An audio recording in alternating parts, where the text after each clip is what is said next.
ബീഹാറിൽ വോട്ട് ചോരി എന്ന് എന്തിനെ വിളിച്ചോ അതുതന്നെ കേരളത്തിലും ആരംഭിച്ചു. കേരളത്തിൽ പട്ടികയിൽ ഇല്ലാതെ പോകുന്നത് 53,25,000 പേരാണ്. നമ്മുടെ ആകെ ജനസംഖ്യയുടെ 1/6 പുറത്താകും എന്നർത്ഥം.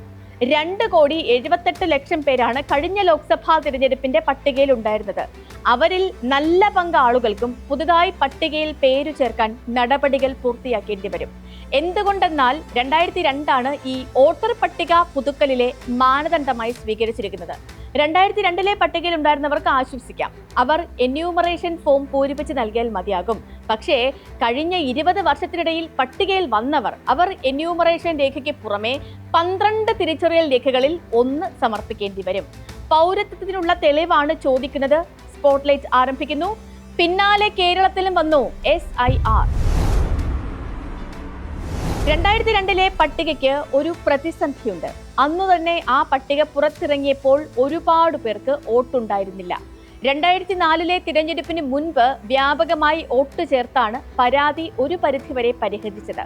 അന്ന് ഓരോ ലോക്സഭാ മണ്ഡലത്തിലും 1 ലക്ഷം മുതൽ 2 ലക്ഷം വരെ ആളുകൾക്ക് വോട്ടില്ലാത്തൊരു സാഹചര്യം വന്നു.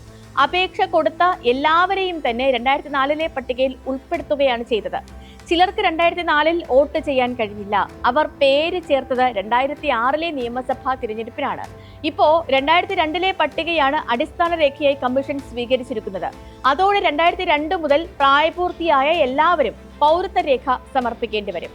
കേന്ദ്ര സംസ്ഥാന സർക്കാരുകൾ ജീവനക്കാർക്ക് നൽകുന്ന തിരിച്ചറിയൽ കാർഡ്, 1987 മുൻപ് പൊതുമേഖലാ സ്ഥാപനം നൽകിയ തിരിച്ചറിയൽ കാർഡ്, ജനന സർട്ടിഫിക്കറ്റ്, പാസ്പോർട്ട്, 10ാം ക്ലാസ് വിദ്യാഭ്യാസ സർട്ടിഫിക്കറ്റ്, സ്ഥിരതാമസക്കാരനാണെന്ന സർട്ടിഫിക്കറ്റ്, വനാവകാശ certificate, OBC, SC, ST certificate, ദേശീയ പൗരത്വ പട്ടികയിലെ അംഗത്വം, സംസ്ഥാന സർക്കാരിന്റെ കുടുംബ രജിസ്റ്ററിലെ അംഗത്വം, സർക്കാർ നൽകുന്ന ഭൂമി കൈമാറ്റ സർട്ടിഫിക്കറ്റ്, ഇത്രയും 11 രേഖകളിൽ 1 ഇപ്പോൾ ആധാർ കൂടി അംഗീകരിച്ചിട്ടുണ്ട്. അതും ചേർത്ത് 12 രേഖകളിൽ 1. സ്ഥിരതാമസമുള്ള ഒരാളെ സംബന്ധിച്ച് കേരളത്തിൽ ഇതിൽ ഒരു രേഖ സംഘടിപ്പിക്കുന്നത് അത്ര ശ്രമകരമാവില്ല. ആധാർ കൂടി അംഗീകരിക്കാൻ സുപ്രീം കോടതി ആവശ്യപ്പെട്ടതിനാൽ തന്നെ ബഹുഭൂരിപക്ഷത്തിനും പട്ടികയിൽ കയറാം. പക്ഷേ ചിലർക്കെങ്കിലും അത് പ്രതിസന്ധിയാവുകയും ചെയ്യും. CAA വിരുദ്ധ സമരം കേരളത്തിൽ എത്ര വ്യാപകമായിരുന്നു എന്നൊന്ന് ഓർത്തു നോക്കിയേ. ആ CAA തന്നെയാണ് ഇപ്പോൾ ഈ വോട്ടർ പട്ടിക പുതുക്കലിന്റെ പേരിൽ നടപ്പാക്കുന്നത്. പൗരത്വം തെളിയിക്കാനുള്ള രേഖകൾ തന്നെയാണ് ചോദിച്ചുകൊണ്ടിരിക്കുന്നത്. അന്നില്ലാതിരുന്ന ആധാർ മാത്രം പുതിയതായി പട്ടികയിൽ ഉൾപ്പെട്ടു എന്നേയുള്ളൂ. CAA വിരുദ്ധ സമരകാലത്ത് കേരളത്തിൽ രജിസ്റ്റർ ചെയ്തത് 835 കേസുകളാണ്. 84 കേസുകളാണ് പിൻവലിക്കാമെന്ന് സർക്കാർ കോടതി അറിയിച്ചത്. പിന്നീട് കോടതികൾ തന്നെയാണ് ഇവയിൽ 629 കേസുകൾ റദ്ദാക്കിയതും. ഇപ്പോഴും 100-ലേറെ കേസുകൾ വിവിധ കോടതികളിലുണ്ട്. പൗരത്വ രജിസ്റ്ററിനെതിരെ അത്ര ശക്തമായ പ്രതിഷേധമാണ് കേരളത്തിൽ ഉയർന്നത്. അത് മറ്റൊരു രൂപത്തിൽ ഇവിടെ നടപ്പാക്കുകയാണിപ്പോൾ. ശരിക്കും കേരളത്തിൽ പൗരത്വ രേഖ അത്ര വലിയ പ്രശ്നമായിരുന്നില്ല. ബീഹാറിലും ബംഗാളിലും ഒക്കെയുള്ള അനേക ലക്ഷങ്ങൾക്കൊപ്പം കേരളവും നിലയുറപ്പിക്കുകയായിരുന്നു.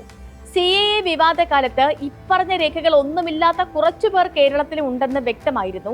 പതിറ്റാണ്ടുകളായി ഇവിടെ താമസിച്ചിട്ടും ഇങ്ങനെയുള്ള രേഖകൾ ഒന്നും ലഭിക്കാത്തവരായിരുന്നു അവർ. സ്വാഭാവികമായി അവർക്ക് ആധാറും കിട്ടിയിട്ടുണ്ടാവില്ല.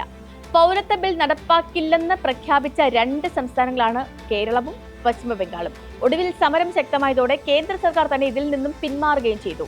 വോട്ടർ പട്ടിക പുതുക്കുന്നതിന്റെ പേരിൽ ബീഹാറിൽ ചെയ്തത് തന്നെയാണ് ഇപ്പോൾ കേരളത്തിലും നടപ്പാക്കുന്നത്. ഈ വോട്ടർ പട്ടിക പരിഷ്കരണത്തിൽ പുറത്താകാൻ പോകുന്നത് കുടിയേറ്റ വോട്ടർമാരാണ്. പതിറ്റാണ്ടുകളായി ഇവിടെ താമസിക്കുന്ന അതിഥി തൊഴിലാളികളുണ്ട്. കുട്ടികളെ മലയാളം മീഡിയം സ്കൂളുകളിൽ ചേർത്ത് ഇവിടെ തന്നെ കുടുംബമായി താമസിക്കുന്നവരുണ്ട്. അവർക്ക് ഇനി ഇവിടെ വോട്ട് ചെയ്യണമെങ്കിൽ പ്രതിസന്ധിയാകും. ആധാറിലെ വിലാസം ഇവരിൽ ഏറെ പേർക്കും നാട്ടിലാണ്. മാത്രമല്ല മറ്റ് 11 രേഖകളും ഇല്ലാത്തവരുമാണിവർ. അവർക്ക് വോട്ട് ചെയ്യാൻ സ്വന്തം നാട്ടിൽ പോകേണ്ടി വരും എന്നാണ് അർത്ഥം. വോട്ടർ പട്ടിക പരിഷ്കരണം അവിടെയും സമാന്തരമായി നടപ്പാക്കും. സ്ഥിരതാമസമില്ല എന്ന പേരിൽ അവിടുത്തെ പട്ടികയിൽ നിന്നും അവർ പുറത്തു പോകും. ഇല്ലെങ്കിൽ ഇവിടെ എത്തി പേര് ചേർക്കേണ്ടി വരും. അപ്പോൾ കേരളത്തിൽ വോട്ട് ചെയ്തുകൊണ്ടിരുന്ന നിരവധി ഇതര സംസ്ഥാന തൊഴിലാളികൾക്ക് ഇനി വോട്ടർ പട്ടികയിൽ പേര് ചേർക്കാൻ കഷ്ടപ്പെടേണ്ടി വരും എന്നർത്ഥം. വോട്ടർ പട്ടികയിൽ 2ഇടത്ത് പേരുണ്ടോ എന്ന് ചോദിക്കേണ്ടത് വോട്ടറുടെ ഉത്തരവാദിത്തമാണ്. 2ഇടത്ത് പേരുണ്ടെങ്കിൽ 1 നീക്കം ചെയ്യാൻ അപേക്ഷ നൽകണം. ഇല്ലെങ്കിൽ നിയമ നടപടി നേരിടേണ്ടി വരും. കേരളത്തിൽ തന്നെ ഇരട്ട വോട്ടുള്ള അനേകർ ഉണ്ടെന്നാണ് തൃശൂർ ലോക്സഭാ തിരഞ്ഞെടുപ്പിന് ശേഷം ശേഖരിച്ച രേഖകളിൽ നിന്നും വ്യക്തമായിട്ടുള്ളത്. 2002 കേന്ദ്ര തിരഞ്ഞെടുപ്പ് കമ്മീഷൻ തയ്യാറാക്കിയ വോട്ടർ പട്ടികയിൽ 2,24,98,941 പേരാണ് ഉണ്ടായിരുന്നത്. ഈ മാസം ഓഗസ്റ്റിലെ കണക്കനുസരിച്ച് 2,78,24,319 പേർക്കാണ് വോട്ടവകാശം ഉള്ളത്. 53.4 ലക്ഷം പേരുടെ വ്യത്യാസമുണ്ട്. അന്ന് വോട്ടർ പട്ടികയിൽ ഉണ്ടായിരുന്ന നിരവധി പേർ ഇതിനിടയിൽ മരണപ്പെട്ടു പോയിട്ടുണ്ട്. ഒട്ടനവധി പേർ സ്ഥലം മാറിപ്പോയിട്ടുണ്ട്.